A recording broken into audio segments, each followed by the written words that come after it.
everybody. It's good to see you back. We know it's been a little while. So, you got your visa in hand. You had your interview. It was successful. Thank God. Well done. Well done. You answered all your questions correctly. At least it seems like you did.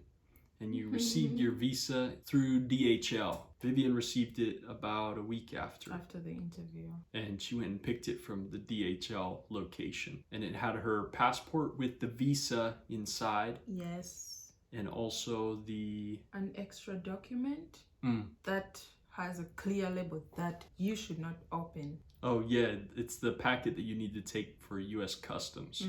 It'll be the packet that you give to the customs officer and they'll allow you in to the US. Yes. So now that you have your visa, what do you do? Vivian, what do you do? Well, the first thing is to prepare for travel out of your country and into the United States. Yeah. Yes.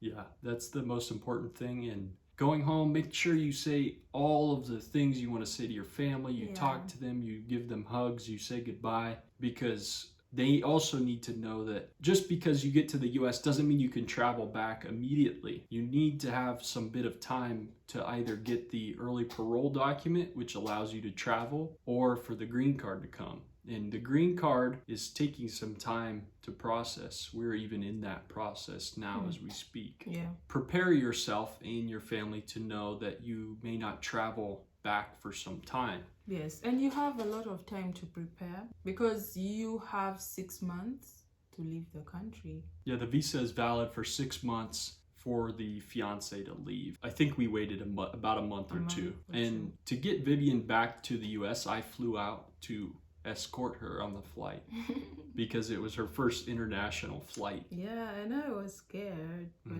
yeah, I'm grateful that you did that.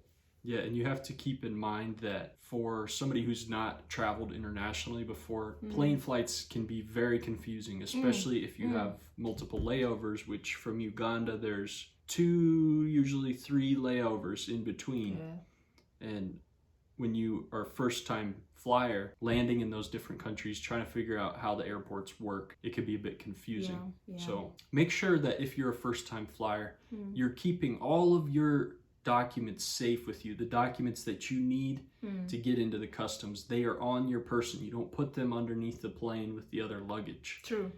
Just in case you have a flight change or maybe you miss a flight for some reason, you have all the documents with you to be able to rebook the flight and get into the US safely. You don't want to have to start this process all over, so make sure you have everything on. And just to give you tips for my African sisters and brothers, you're not going to find all the food that you have back home. So meanwhile at the customs, you're actually allowed to bring some foodstuffs, especially dried and preserved vegetables. Like in my culture, we eat a lot of that.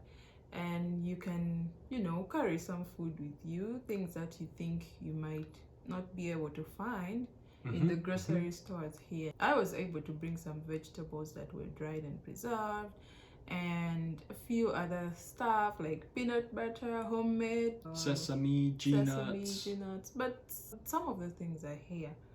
I did bring shea oil. Okay, so yeah, you can bring some foodstuffs with you, but you have to declare while you make your first entry into the US through the customs. You have to declare that you're carrying some foodstuff with you. Hopefully you're not smuggling some live animals in your luggage and stuff like that. Yeah, but it's exciting. Travel itself is exciting. It is tiresome, but yeah, it's fun. Yeah, we made that. It was about a 30-hour trip from Uganda back to the US. Yes. And we both arrived and we were tired. Yeah, and I was all over the place because of the culture shock and all that. It was my first international travel. First time seeing the US, even all of the Africans disappear and turned into many different Americans, which are many different races. I could only see. Yeah, the one airport, it was like in Boston. Exciting. Yeah, and it was so busy. Yeah, there's a video we did about culture shock. You can check it out. So remember that even though arrival in the US is very exciting and there's many new things you can be doing with your fiance, remember your intention.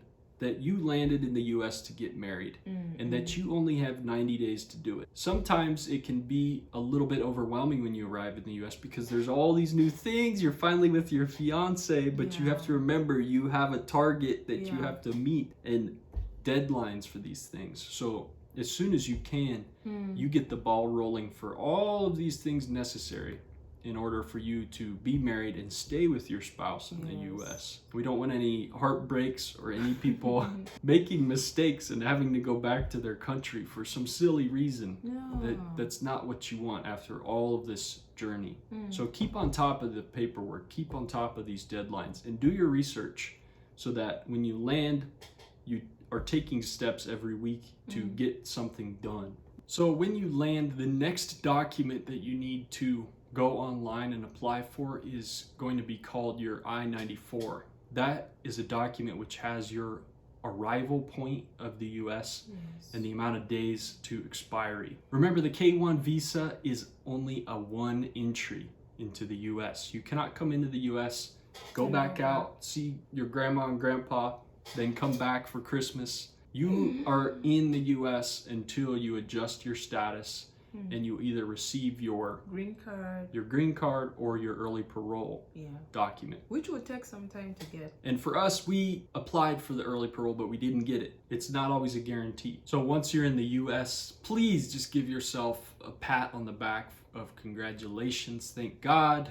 Thank your spouse or your fiance, not your spouse yet, for the journey that you made it through, because once you're finally together, it really does all seem that worth it once you've made it through. It is worth it. So in our next videos, we're going to be talking more about the things you could be doing while you're waiting in the US with your fiance. We're also going to be talking about the employment authorization document, early parole, and the adjustment of status. Stay tuned and we'll see you in next our next time. video. Bye. Thanks everybody.